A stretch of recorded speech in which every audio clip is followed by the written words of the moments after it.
ሁሉም ነገር በተፈጠረለት ቦታ ሆኖ ሲገኝና ተግባሩም ልክ እንዳፈጣጠሩ ሆኖ ሲገኝ ሁሉም ነገር ትርጉም ይኖረዋል፣ ደግሞም ያምርበታልም። ለምሳሌ አሳ እንዲኖር የተፈጠረው በውሃ ውስጥ እንዲኖር ነው። ነገር ግን ተግባሩ እንዳፈጣጠሩ ባይሆን ከዛ ከሚኖርበት ውሃ ውስጥ ወጥቶ መሬት ላይ ቢሆን ያ አሳ ለትንሽ ሰከንድ እንኳን ሕይወት አይኖረው፣ ወዲያው ይሞታል። ምክንያቱም አሳ የተፈጠረው ውሃ ውስጥ እንዲኖር ነው። ይህ አሳ ወደ ምድር ወይም ወደ የብስ ወጥቶ ዛፍ ላይ እንዲወጣ ብናደርግ ጭራሽ ትርጉም የማይሰጥ ነገር ይሆናል። ይህ ብቻ ሳይሆን ከምንም በላይ ደግሞ የሚወደውንና የሚሳሳለትን ሕይወቱን ያጣል። ወንዶችም ጋር ስመጣ ልክ እንደዚሁ ነው። ወንዶች እንደ አፈጣጠራቸውና እንደ ተፈጠሩለት ነገር ተግባራቸውም ካልሆነ ሕይወታቸው ትርጉም የለውም። ይህ ብቻ ሳይሆን ልክ አሳዋ ከውሃ ወጥታ እንደሞተችው ያህ ወንድ እንደ አፈጣጠሩ ካልሆነ ከሙታን በምንም አይሻልም። ተፈጥሮ ወይም ደግሞ ሕይወት ከምንምና ከማንም በላይ ወንዶች ላይ ትጨክናለች። ስስ በመሆን ወይም ደግሞ ደካማ በመሆን በማልቀስም የሚገኝ ድል የለም። በተለይ ደግሞ ለወንዶች የሕይወት አሸናፊ መሆን ከፈለግ ተፈጥሮ በራሷ ወንድ አድርጋ ፈጥራለች። ተግባርህ ልክ እንደ ወንድ ሊሆን ይገባል። ምክንያቱም ይሄ አማራጭ የሌለው ግዴታ ነው። ወንዶች እንዴት ነው አክት ማድረግ ያለባቸው? እናስ ምን አይነት ባህሪ ነው ወንዶች ሊኖራቸው የሚገባው? በዛሬው ቪዲዮዬ ይህን የምንነጋገርበት ይሆናል።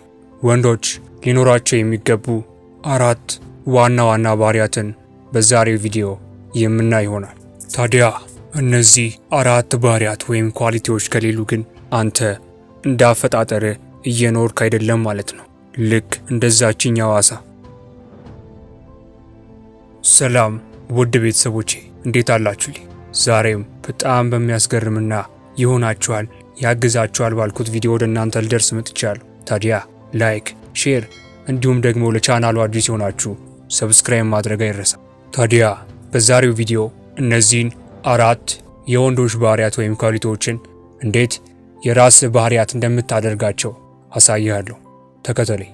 እመነኝ፣ ይህን ቪዲዮ አይተህ ስትጨርስ እንዴት አክት ማድረግ እንዳለብህ በሚገባ ጠንቅቀህ ታውቃለህ።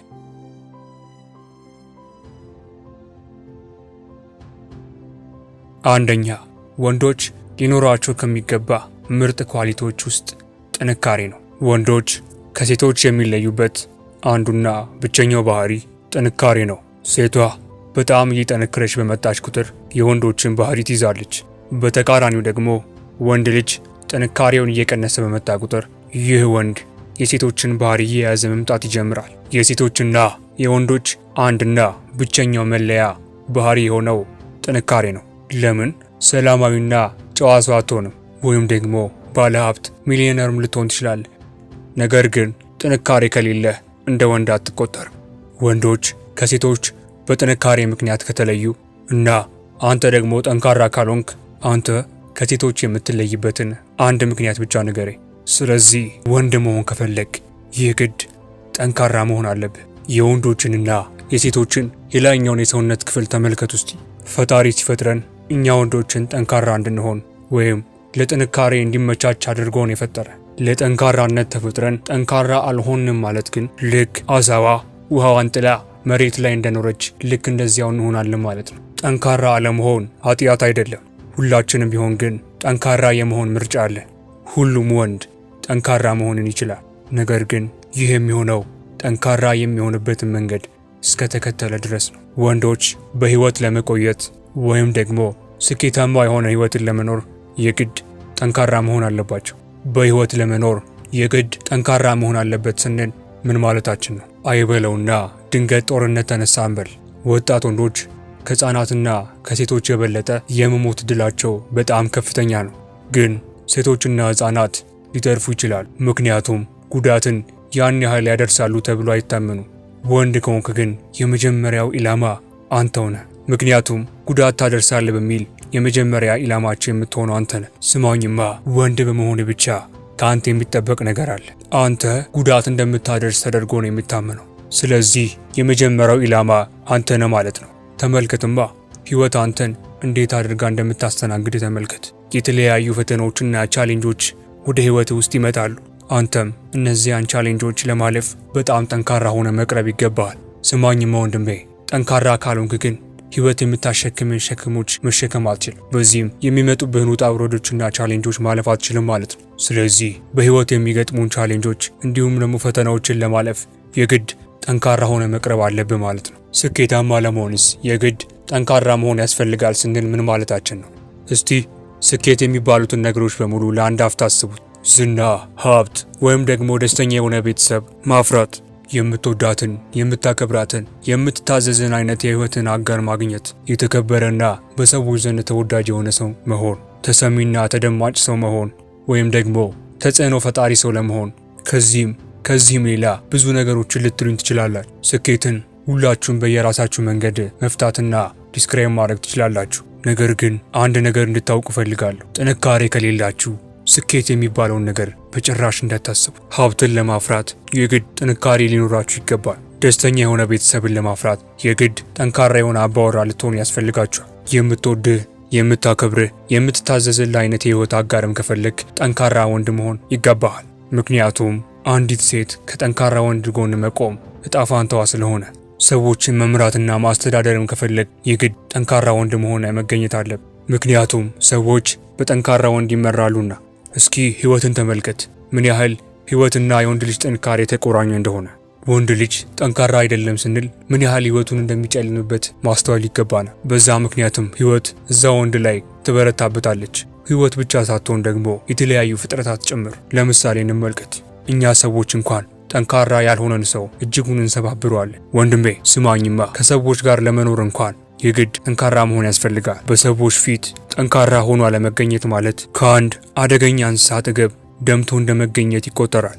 ሰዎች በተፈጥሯቸው ደካማን ሰው ያጠቃሉ፣ ነገር ግን ጠንካራን ሰው በጭራሽ አይደፍሩ። ወንድሜ ጠንካራ ካልሆንክ ግን በየትኛውም አጋጣሚና ሰዓት ግን ከየትኛውም ሰው ሊሆን ይችላል አንተ ላይ ጥቃት ሊደርስብህ ይችላል። ይህን ስልህ ግን አካላዊ ጥቃት ብቻ ላይሆን ይችላል። ሰዎች እነርሱ በፈለጉበት መንገድ ይመሩሃል፣ እነሱ በፈለጉበት መንገድ ያስተዳድሩሃል። እንዲሁም ደግሞ እነሱ በፈለጉበት መንገድ እንድትጓዝ ያደርጉሃል። አየህ፣ ጠንካራ ያለመሆንን ችግር። እነዚህ ሁሉ የሚከሰቱብህ ግን በህይወት ውስጥ ጠንካራ ካልሆንክ ነው። እንዲሁም በሰዎች ጫና ስርም ትወድቃለህ። ስማኝማ፣ ጠንካራ እንኳን ባትሆንም በሰዎች ፊት ግን ጠንካራ መስለህ እንኳን መታየት እጅግ በጣም ብልህነት ነው። ለምሳሌ አጠገብ ካሉት ወንዶች እንኳን አንተ የተሻልክ ሆነ ለመገኘት ከፈለግ የግድ ጠንካራ መሆን ይገባሃል። ስለዚህ ጥንካሬ እጅግ በጣም አስፈላጊ ነው። ጠንካራ ያልሆነ ሰው በዙሪያው ባሉ ሰዎች እንደፈለጉ ጥቃት ያደርሱበታል፣ እንደፈለጉ ይሰባብሩታል፣ እንደፈለጉም ደግሞ ይጎዱታል። ለምሳሌ እንኳን ጠንካራ ያልሆነ ኮማንደር በገዛ ወታደሮቹ እንደሚገደል ታውቃላችሁ። ምክንያቱም እነዛ ወታደሮች የዚህን ኮማንደር ደካማነት ስለሚያውቁ ማለት ነው። ታዲያ ጠንካራ ሆነን መገኘትም ይገባናል ማለት ነው። ስለዚህ ወንድሜ ስማኝ፣ ጥንካሬ ለወንድ ልጅ አማራጭ የሌለው ግዴታ ነው። ሁለተኛው ወንድ ልጅ ሊኖረው የሚገባ ኳሊቲ የሆነው ድፍረት ነው። ወንድ ሆኖ ደፋር አለመሆን ማለት ወፍ ሆኖ ክንፍ እንደሌለው ይቆጠራል። አንዳንድ ጊዜ ወንድ ሆኖ ለመኖር የግድ ደፋር ሆኖ መገኘት ይገባናል። አብዛኞቻችን ድፍረት ማለት ምንም አይነት የፍርሃት ስሜት አለመሰማት ይመስለናል። ትክክለኛው ነገር ግን ድፍረት ማለት ፍርሃት የተሰማን እንኳን ወደፊት መጓዛችንን አለማቆም ማለት ነው። ፍርሃታችንን ተቋቁመን ማድረግ የሚገባንን ነገር ማድረግ መቻል ማለት ነው። ፈሪዎችም ደፋሮችም እኩል የፍርሃት ስሜት ይሰማቸዋል። ልዩነታቸው ግን እዚህ ጋር ነው። ፈሪዎች በፍርሃታቸው ይሸነፋሉ። ደፋሮች ግን ፍርሃታቸውን አሸንፈው ወደፊት መሄዳቸውን ይቀጥላሉ። ድፍረትና ደፋርነት ከወንድ ልጅ የሚጠበቅ ሁለተኛው ኳሊቲ ነው። እንዲሁም ደግሞ የወንድ ልጅም ዋነኛው መለኪያ ነው። ታዲያ ሁሉም ማህበረሰብ ከወንድ ልጅ ድፍረትን ይጠብቃል። ነገር ግን ያንን ድፍረት ከዛ ሰው ካላገኙ ያ ሰው እንደ ተራ ሰው ተደርጎ ይቆጠራል። በእኛ በኢትዮጵያውያን ባህል ሕፃናቶችና ሴት ልጆች ቢፈሩ ምንም ማለት አይደለም። ነገር ግን በተቃራኒው ወንድ ልጅ ፈርቶ ከታየ ለዛ ሰው ያላቸው ነገር በጣም የወረደና የቀነሰ ይሆናል። ታዲያ በዛ ምክንያት በዛ ሰው ላይ እምነት አይጣልበትም። ፈሪ ወንድ በሴቶችም ዘንድ በጣም ተቀባይነት የወረደ ነው። ስማኝማ፣ ሴቶች እንኳን በተፈጥሯቸው የተቀረጹት በምን አይነት ወንድ እንደሚሳቡ ታውቃለህ? በጠንካራና ድፍረት ባለ ወንድ በጣም ይሳባሉ። ስለዚህ ድፍረት የወንድ ልጅ መገለጫ፣ ድፍረት የወንድ ልጅ ዋነኛው ኳሊቲ ነው። ትክክለኛውንና እውነታውን ስነግራችሁ ሴቶች በደፋር ወንድ በጣም ይሳባሉ። እንደዚህ አይነት ወንድ ትኩረታቸውን ይስባቸዋል። በአጠቃላይ ድፍረት ይብዛም ይነስም ከወንድ ልጅ የሚጠበቅ ኳሊቲ ነው። ያንተ ዋነኛው ነገር ሊሆን የሚገባው ፍርሃትህን ጠንቅቀ ማወቅ ነው። ከዚያም አንድ በአንድ መንጥር አውጣቸው። በዛ ሰዓት አንተ ፍርሃትህን እየተውክ ፈሪነትህን እየቀነስክ ደፋር መሆን ትጀምራለህ ማለት ነው። ሶስተኛው የወንድ ልጅ ኳሊቲ ወይም ደግሞ መገለጫ የሆነው ልምድና ችሎታ ነው። ለምሳሌ ያክል አንድ የእግር ኳስ ተጫዋች የብዙ ዓመት ልምድና ችሎታ ከሌለው ይህ ተጫዋች ለመጫወት ወይም ደግሞ ለግጥሚያ ተመርጦ የመጫወት እድሉ በጣም ጠባብ ነው። የአሰልጣኙን ዓይንም መሳብ አይችልም ማለት ነው። አሰልጣኙም ልምድና ችሎታ ያላቸውን ተጫዋቾች ያስቀድማል። ታዲያ አሰልጣኙ ልምድና ችሎታ የሌለውን ተጫዋች ወደ ኋላ ያደርገዋል ወይም ደግሞ ቤንች ላይ ያስቀምጠዋል ማለት ነው። ህይወታችንም ጋር ስንመጣ ልክ እንደዚሁ ነው። ወንዶች ሊይዟቸው የሚያስፈልጓቸው ልምድ ወይም ደግሞ ችሎታዎች አሏቸው። ነገር ግን ወንድ ልጅ ልምድና ችሎታ ከሌለው በዚች ውድድር በሞላበት ዓለም ውስጥ ወደ ኋላ ይሆናል፣ ከኋላ ይቀራል ማለት ነው። ነገር ግን እነዚህ ነገሮች ከሌሏቸው ወንድ ልጅ በማህበረሰቡ፣ በሴቶች በሚሰሩበት መስሪያ ቤት እንዲሁም በተለያዩ ቦታዎች የመመረጥ እድላቸው በጣም የወረደና በጣም ዝቅ ያለ ነው ማለት ነው። ታዲያ ወንድ ልጅ ሊኖረው የሚገባ ልምድና ችሎታ በትንሹ ልንገራችሁ፣ በደንብ ግን አድምጡ። ወንዶች በብዙ ነገር ልምድና ችሎታ ካላቸው በሰዎች እንዲሁም ደግሞ በተለያዩ ነገሮች ውስጥ ተቀባይነታቸው ከፍ ያለ ነው። መምራት ወይም ደግሞ የበላይ ሆኖ መቀጠል ይችላሉ። ልክ እንደ እግር ኳሱ ዓለም የብዙ ዓመት ልምድና ችሎታ ያለው ተጫዋች የቡድኑ አምበል ወይም ደግሞ ካፒቴን ሆኖ እንደሚመራ ሁሉ ልክ እንደዚሁ በብዙ ነገር ልምድና ችሎታ ሲኖርህ ሁሉ እንዲሁም ረዘም ያለ ልምድን ስታካብት አንተ በሌሎች ዘንድ ተመራጭ ወንድ ትሆናለህ። በዚህም የመሪነት ኃላፊነት ይኖርሃል ማለት ነው። ስለዚህ የወንድ ልጅ ሶስተኛ ኳሊቲ ልምድ ወይም ደግሞ ችሎታ ሊኖረው ይገባል ማለት ነው። አራተኛው የወንድ ልጅ ኳሊቲ ወይም መገለጫው ክብር ነው። ክብር ለወንድ ልጅ በጣም አስፈላጊ ነገር ነው። የማይከበር ወንድ አብዛኛውን ጊዜ ተፈላጊነቱ የቀነሰ ወንድ ነው። እናም ደግሞ በጣም ደካማነቱ ሲበዛ በሰዎች ዘንድ ክብር ይነሳዋል። በዋነኝነት ግን ከወንድ ልጅ የሚጠበቀውን ነገር ይዞ ካልተገኘ ይህ ወንድ ክብር አይሰጠውም። ለምሳሌ አንድ ወንድ ሴት ልጁ እየተመታች እያየና ዝም ብሎ ቢመለከት እንዲሁም ይባስ ብሎ እንደዛ እያያት ጥሏት ቢሄድ ይህን ሰው በምን ሂሳብ ነው ልታከብሩት የምትችሉት?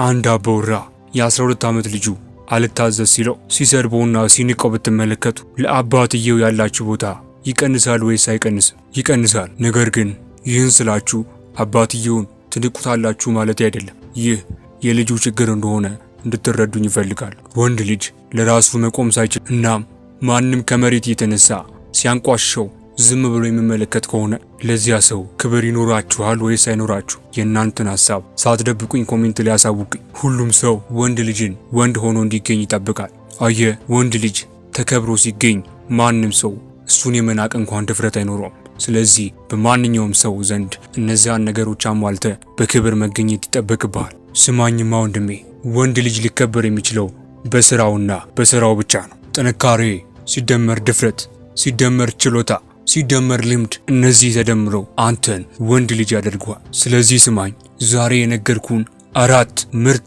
የወንዶች ኳሊቲን በህይወት መተግበር ስትጀምር አንተ በሰዎች ዘንድ መወደድና መከበር ትጀምራለህ ማለት ነው። ውድ የኢነርጄቲክ ሚዲያ ቤተሰቦቼ ዛሬ ለወንዶች የሚሆን ምርጥ 4 ያልኳቸውን የወንዶች ኳሊቲን ወደ እናንተ አደረስኳችሁ። ታዲያ ወንድሞቼ እነዚህን በህይወታችሁ ላይ በመተግበር በሰዎች ዘንድ ተወዳጅ እንዲሁም ደግሞ ከብሬታን ማግኘት እንደምትችሉ ሙሉ እምነት አለኝ። ታዲያ ቪዲዮውን እስከ መጨረሻው ስለተከታተላችሁኝ ከልብ አመሰግናለሁ። በሌላ ቪዲዮ እስከምንገናኝ ደህና ቆዩኝ። ይህ ኢነርጄቲክ ሚዲያ ነው።